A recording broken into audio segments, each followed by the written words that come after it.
This is myhomehandyman.co.uk. Now, how do you replace the sealant around the bath?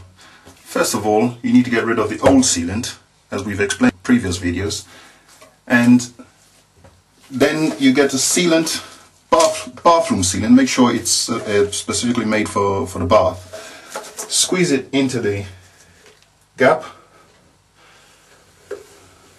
all along there.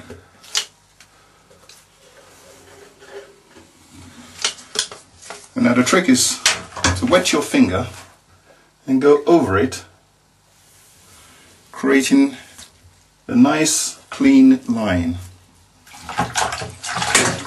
Have a bucket of water handy. Just keep going over that.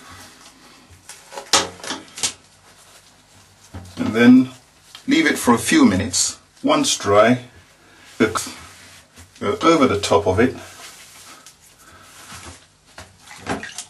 And then use a wet finger again to remove the excess.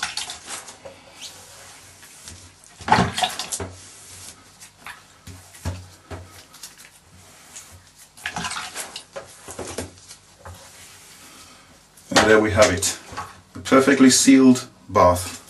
More handy tips on www.myhomehandyman.co.uk.